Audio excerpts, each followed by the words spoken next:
Aujourd'hui à l'émission, on découvre un spa pas comme les autres. On visite le musée Pointe-à-Calière. On vous présente des aimants qui sortent de l'ordinaire. On découvre une nouvelle thérapie et on vous réserve une surprise qui sent bon. Bienvenue à ma curieuse cité.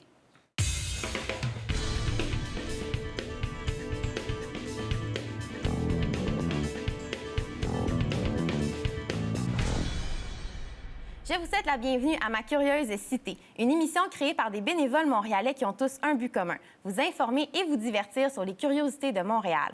Aujourd'hui, on vous fera découvrir des activités autant pour vous amuser que pour prendre soin de vous. Plus tôt, je vous parlais d'un spa pas comme les autres. Il existe un spa spécial pour les bébés à Montréal. On le sait, les bébés, tout au long de la grossesse, sont bien dans le ventre de la maman parce qu'ils sont dans l'eau. Eh bien, ce spa propose aux bébés de revivre un peu cette sensation d'être dans le ventre de la maman. Mon invitée aujourd'hui, Janet Glover de chez iFloat Baby Spa. Bonjour, Janet. Allô. Alors, aujourd'hui, on parle d'un premier centre au Canada et c'est le deuxième en Amérique du Nord. C'est le iFloat Baby Spa. Pouvez-vous nous expliquer c'est quoi ce concept-là, d'où ça vient, qu'est-ce que c'est? OK. Donc, premièrement, oui, c'est le premier au Canada, effectivement à Montréal aussi. Le concept vient de l'Asie. OK. Il y en a partout au monde. Il y en a en Europe, en Australie. On est les derniers à embarquer là-dessus. Ah oui, hein? Oui. Puis... l'histoire en arrière de tout ça, c'est la propriétaire qui, elle a une petite fille qui a souvent des problèmes avec sa peau. Sa peau est super sensible, fait qu'elle peut pas aller dans des piscines où est-ce qu'il y a du chlore. Et donc, quand elle est retournée en Chine visiter sa famille, elle a emmené sa petite dans un spa de bébé, puis elle a vraiment trippé. Elle a adoré ça. Puisque l'eau n'est pas traitée par le chlore ou par le sel de mer, ça n'a pas abîmé sa peau. Donc, c'est vraiment sécuritaire pour les bébés. Parlez-nous un peu de vos installations. Comment ça fonctionne? Donc, on a 7 petits spas individuels, genre des bains, tourbillons, puis un grand bain pour 6 à 7 bébés. Puis ce qu'on fait, c'est on fait flotter les bébés entre 2 semaines à 1 an et demi, 2 ans environ. Puis c'est ça, fait que c'est une session de flottation. Et c'est censé, bien, c'est pas censé, ça aide la digestion, ça aide à faire circuler le sang, à faire travailler les poumons et les douleurs musculaires aussi. Donc, c'est quand même un principe intéressant. On a aussi des massages qu'on fait pour les bébés, puis c'est ça. Il y a vraiment plusieurs bienfaits là, que les enfants peuvent en retirer, puis c'est le fun parce que ça leur permet, malgré le fait que là, ils sont au monde, de retrouver un peu qu'est-ce qu'ils ont vécu pendant 9 mois quand ils étaient dans le ventre de la maman. Exactement. Fait que l'eau est traitée à 37 degrés Celsius. Donc, aucun choc thermal, là? Vraiment pas. Okay. Non, c'est comme s'ils retournaient dans leur environnement naturel avant qu'ils soient nés. Fait que c'est ça. Puis, elle est traitée aussi par ozone. Donc, l'eau est purifiée à 100 %. Il n'y a pas de chimique là-dedans qui peut les faire du mal, dans le fond. Et à part les bains flottants, vous offrez aussi plein d'autres services pour les bébés, mais aussi les mamans, je crois. Oui, donc on a des cours de yoga pour maman-bébé, des cours de Zumba, maman-bébé, des cours de signe, des cours de musique. Et c'est pas mal tout. Je pense qu'il y en a un que j'ai oublié, là, mais il y en a plein. Fait que on fait aussi des anniversaires. OK. Oui, thématiques. Puis on a un parc intérieur. Donc, vraiment, après l'accouchement, c'est vraiment un centre idéal où est-ce que la maman pourrait aller avec bébé pour, tranquillement, et toutes ses amies, oui, pour tranquillement un peu amener le bébé de passer vraiment à comment c'était pendant 9 mois, puis tranquillement s'intégrer là, à la vie. C'est important pour le bébé de s'adapter à l'eau, ça, c'est sûr. Et ils flottent indépendamment aussi. Fait que sont dans l'eau toutes seules, sans leur maman. C'est sûr qu'on est à côté. Mais ça leur montre beaucoup de choses, d'être sociable aussi, parce qu'ils flottent avec d'autres bébés. Mais c'est aussi super important pour les mamans parce qu'ils sont en pause de maternité. Fait qu'ils peuvent, ça leur leur donne quelque chose à faire durant l'hiver ou durant l'été, de sortir avec leurs amis. Puis on peut voir, les bébés ont l'air tellement heureux dans l'eau. C'est comme des petits poissons dans l'eau, en fait. Hein? Ils sont vraiment cute. Il y en a qui s'endorment. Ben oui, c'est ça, parce que c'est comme quand ils étaient vraiment dans le ventre de leur maman. C'est une reproduction totale là, de ça, mais avec, évidemment, plusieurs bienfaits, comme vous disiez. Là, présentement, il y a seulement un centre qui existe à Montréal. Est-ce que c'est planifié qu'il y en ait d'autres? Pour l'instant, non. OK. On est ouvert à peut-être en ouvrir un autre à Laval, mais pour l'instant, c'est un, that's it, il n'y en a pas d'autres. Parfait. Donc là, si les gens veulent avoir plus d'informations pour soit aller là avec leur bébé ou amener une amie qui vient juste d'accoucher, on peut aller voir sur votre site Internet. Tout est là, les informations, je suppose? Oui, puis on a des certificats cadeaux aussi qu'on peut offrir. C'est tellement un beau cadeau à un shower. On donne des idées, là. On donne des idées. Merci beaucoup, Janet. Ça me fait plaisir.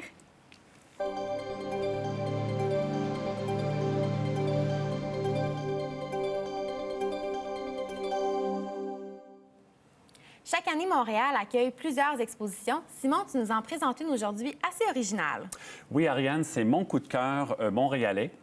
Au musée Pointe-à-Calière, une nouvelle exposition permanente intitulée « Collecteur de mémoire ». Je vous présente Marilyn Lévesque, directrice des communications et du marketing, avec qui j'ai réalisé une entrevue.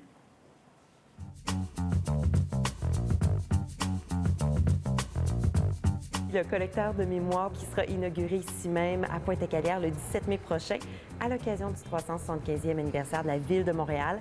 C'est un des plus grands legs, évidemment, de la Ville pour cet anniversaire. Qu'est-ce que c'est, le collecteur de mémoire, en fait? C'est que les gens pourront entrer à l'intérieur du premier égout collecteur en Amérique du Nord et ainsi pouvoir accéder au Phare de Ville-Marie, qui était le premier établissement français. Donc, collecteur de mémoire, pourquoi? Parce qu'évidemment, il va y avoir des éléments historiques à l'intérieur. Il va y avoir un spectacle son et lumière signé Moment Factory. Alors, on pense que les gens vont vivre vraiment une expérience immersive et finalement vont arriver sur les lieux du Phare de Ville-Marie où il y aura un plancher de verre parce qu'en effet, on a fait une quinzaine d'années de recherche archéologique pour trouver les vestiges du Phare de Ville-Marie, là où étaient abrités Jeanne-Mance et Maisonneuve.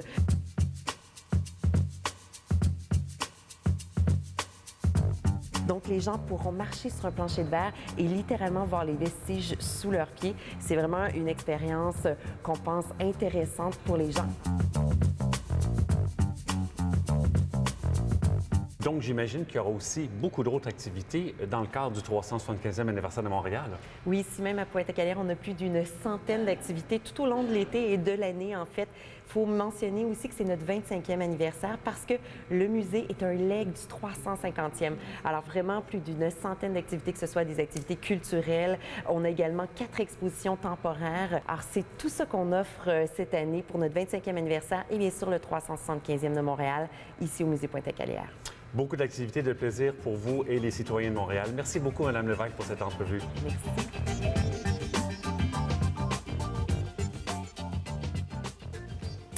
Le collecteur de mémoire, Ariane, c'est le premier égout collecteur construit en Amérique du Nord. Il a été fait entre 1832 et 1838.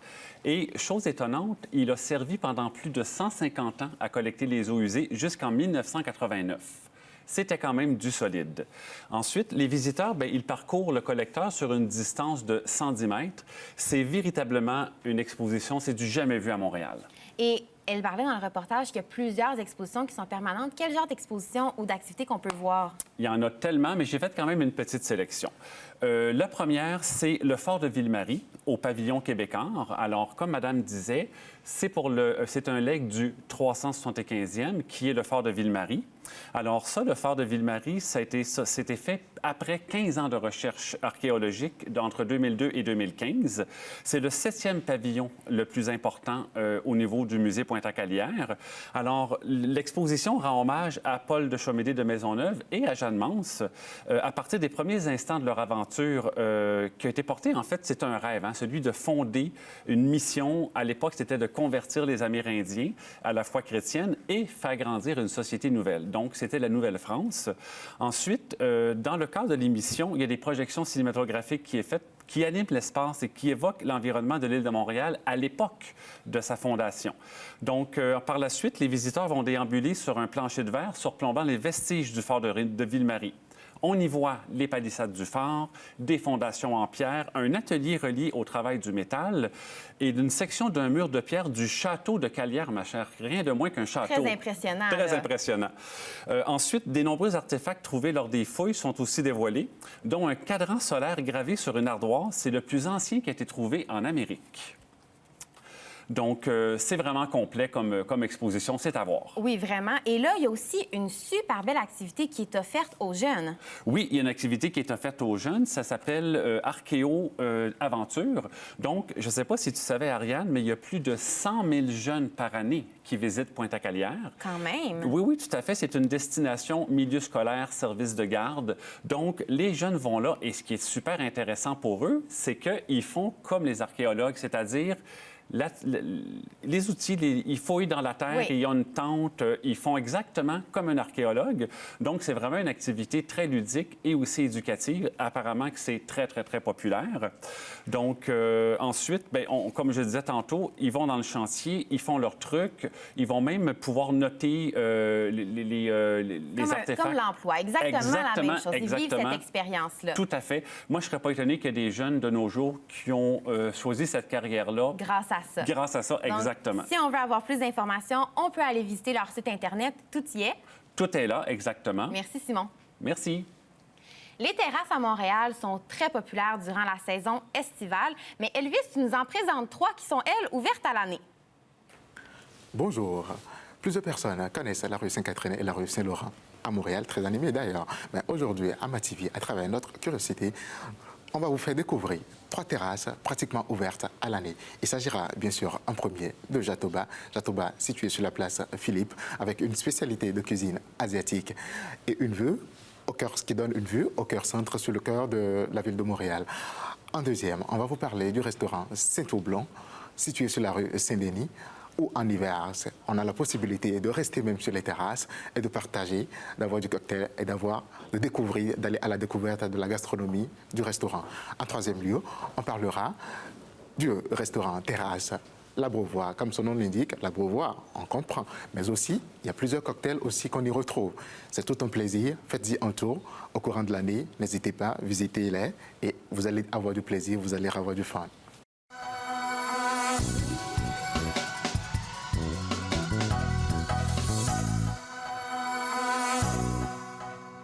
Notre prochaine chroniqueuse nous parle d'un objet à la fois décoratif, écologique et hygiénique. Charlotte, de quoi s'agit-il? Mon attention s'est portée sur un objet qui nous est précieux. Ariane, si je te dis qu'il peut prendre toutes sortes de formes, toutes sortes de couleurs, qu'il peut aussi sentir, est-ce que tu as une idée? Non, Une petite, mais... à la maison, peut-être que vous avez Sûrement. trouvé. Je vais parler du savon, un objet qui nous est devenu indispensable à notre quotidien. Alors, on ne sait pas toujours quel type de savon utiliser pour se laver les mains ou le corps. Parce qu'il y a énormément de choix sur oui. le marché, là. Tout à fait, il y a beaucoup de choix. Alors, pourquoi pas fabriquer soi-même son savon naturel? Eh bien, c'est possible à Montréal à travers différents ateliers de savon. Et puis, les produits locaux, on aime ça, Ariane. Vraiment.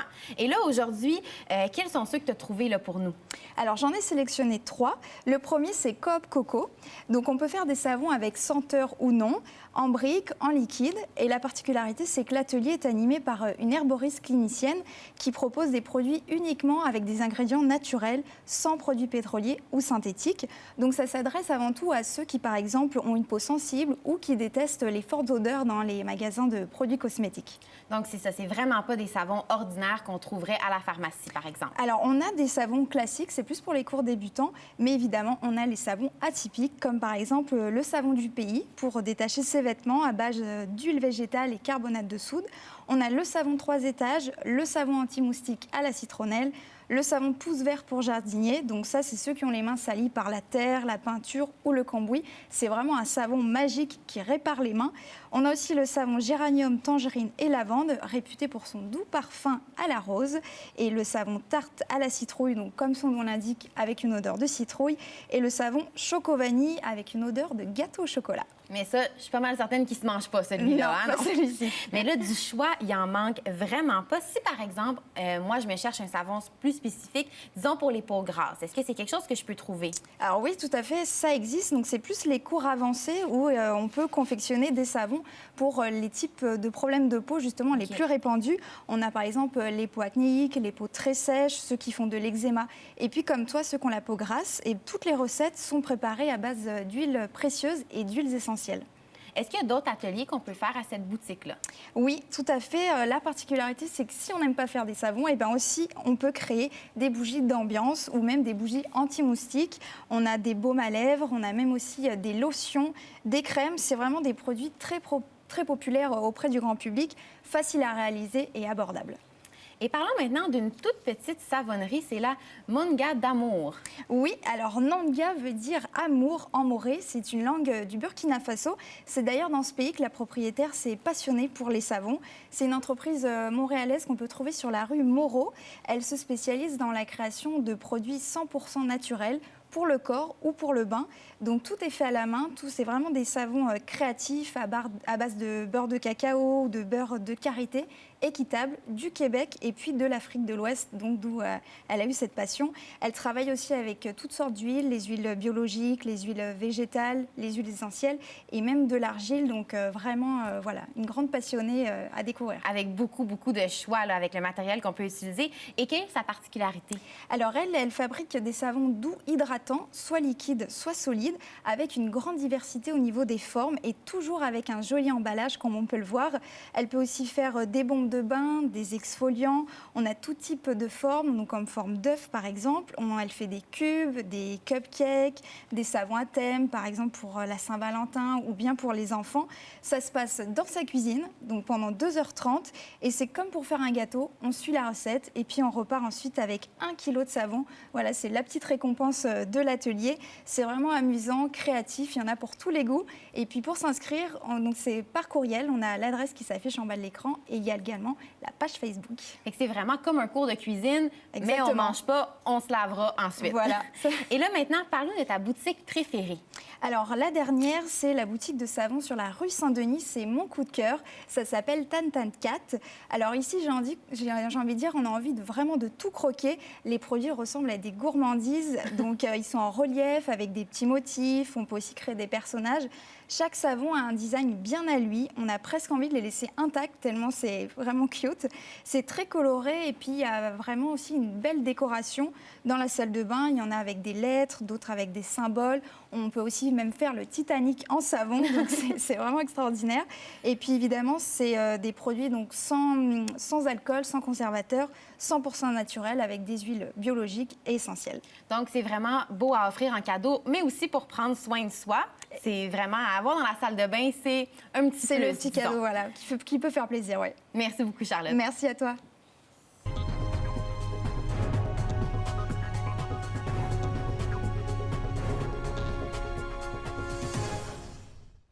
Parlons maintenant des aimants qui sortent de l'ordinaire. Roxane, qui est l'artiste derrière cette création unique? Derrière les aimants de la nature, Ariane, on retrouve Sandra Veillette, qui est une artiste en soi. Je suis allée la rencontrer au Balcon d'art à Saint-Lambert, donc je vous laisse découvrir son art de la nature.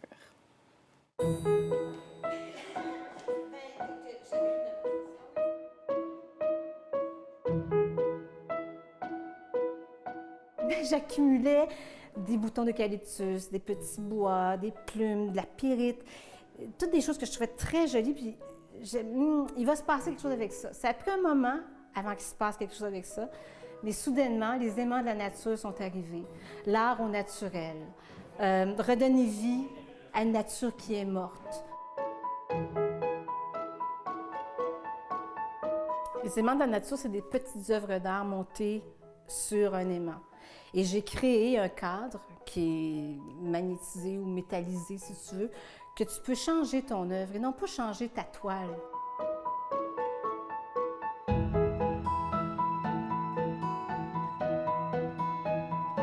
Mais les matériaux matériaux que tu en as plusieurs, justement, qui viennent d'endroits spécifiques, de partout. Beaucoup à mon atelier en Estrie. Oui. Beaucoup parce que je suis sur le bord d'une rivière, la rivière Tomiphobia, qui est magnifique d'ailleurs. Puis la rivière t'amène toujours du bagage, contrairement à un lac. Hein? Un lac, c'est plus stable. La rivière, il y a du mouvement.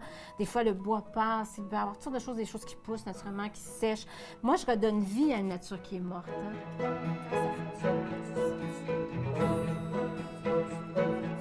Je trouve que ça va vraiment vite. Je trouve ça bien. Les gens s'intéressent à moi. J'ai des fans au Maroc, j'ai des fans en France, j'ai des fans en Algérie, j'ai des fans partout qui m'écrivent, qui font comme « On n'a jamais vu ça, on n'a jamais vu cet art-là. » C'est magnifique ce qu'ils me disent. Alors je me dis « Oui, il y a un intérêt. Oui, les gens aiment. C'est la nature. » Et rarement, les gens n'aiment pas la nature. Il y a des gens qui sont en ville, des urbains, qui n'ont pas nécessairement vu certaines petites parties. Alors, je montre ça aux gens, mais avec mes yeux, avec ma façon de l'habiller. Et comme je disais, des fans à l'extérieur, et j'ai reçu même un courriel de l'Europe.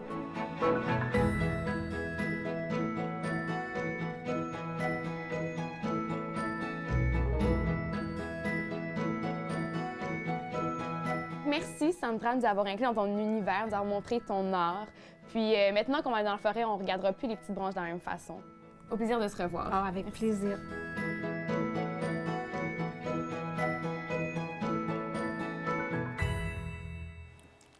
Roxane, on est vraiment loin de l'aimant classique en plastique sur le frigo pour tenir la liste d'épicerie, là. On est dans une autre catégorie.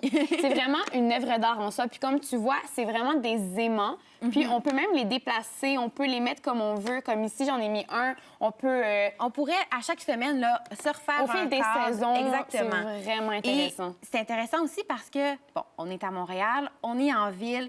Pour quelqu'un qui habite au 8e étage d'un condo puis qui n'en voit pas de nature, c'est le fun d'avoir ça à la maison. Ça ramène un petit peu là, l'ambiance chalet, tout ça. Puis, c'est encore la beauté de devenir nous-mêmes un artiste et de choisir comment on peut habiller notre cadre. Exactement. C'est vraiment quelque chose d'unique, comme Sandra l'a mentionné. Puis, on sort vraiment de l'aimant classique sur le frigo. On peut le mettre sur le frigo, mais... On pourrait. C'est vraiment dans un cadre, c'est une œuvre d'art. Puis, il y a aussi des petits, des moyens, des gros. Ici, j'ai seulement des petits et des moyens. Mais au fil des saisons, quoi que ce soit, c'est on pourrait avoir des plus gros. Puis ça fait aussi un beau cadeau à offrir parce qu'on peut nous-mêmes un peu personnaliser un cadre pour quelqu'un. Donc, si on veut avoir plus d'informations, on peut visiter son site Internet. Puis on va bientôt avoir une boutique en ligne. C'est en train de se faire en ce moment. Donc, pour les intéressés, n'hésitez pas à y aller. Excellent. Merci, Roxane. Merci à toi.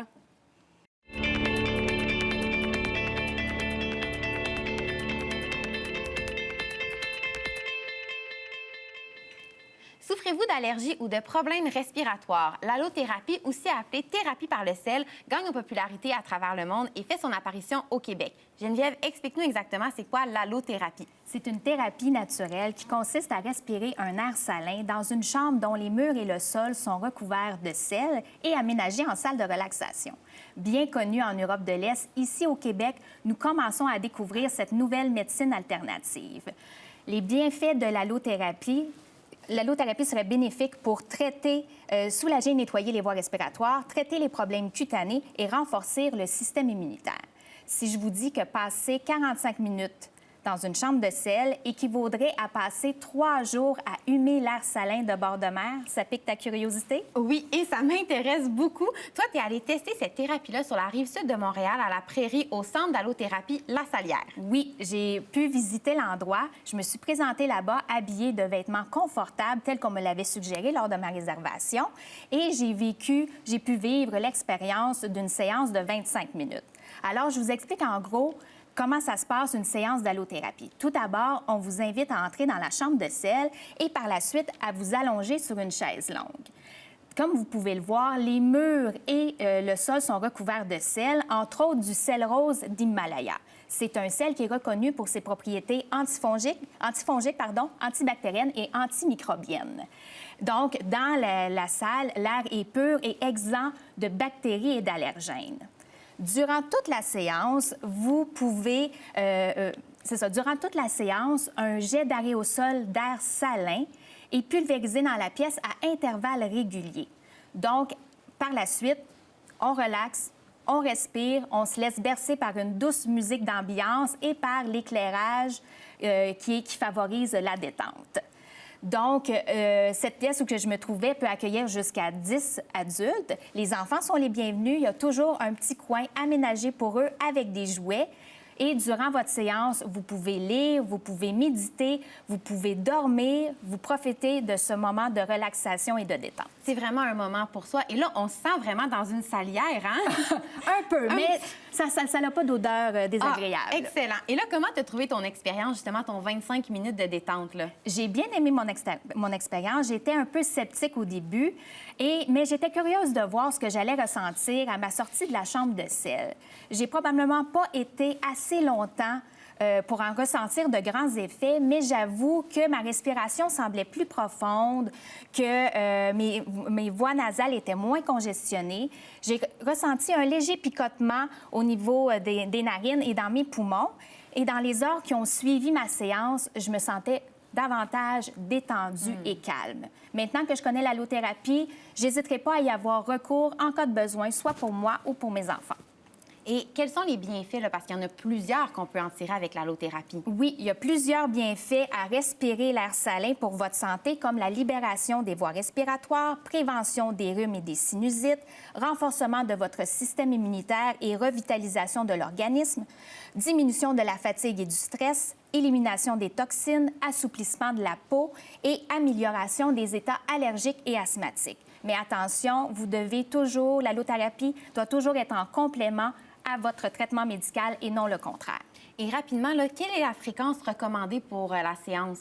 On recommande généralement plus d'une séance. L'idéal, c'est 2 séances par semaine pendant 3 à 4 semaines ou une cure quotidienne de 10 ou 20 jours consécutifs que vous répétez 1 à 3 fois par année pour un bon nettoyage des voies respiratoires et pour votre bien-être en général. Donc, c'est vraiment une thérapie à essayer parce que, comme tu le disais, t'es sortie là, tu te sentais bien, un peu comme quand on revient d'une semaine dans le sud, hein? Exactement, mais ça coûte un peu moins cher. En plus, et c'est surtout beaucoup moins loin. Donc, c'est vraiment quelque chose à essayer. Si vous voulez avoir plus d'informations sur le site Web, tout s'y trouve. Oui, exactement, lasalière.ca. Merci. Donc, c'est ce qui conclut l'émission d'aujourd'hui. Merci d'avoir été des nôtres. Merci aussi à tous les bénévoles qui ont fait partie de cet épisode aujourd'hui. Surtout, soyez des nôtres pour une prochaine émission de Ma Curieuse Cité.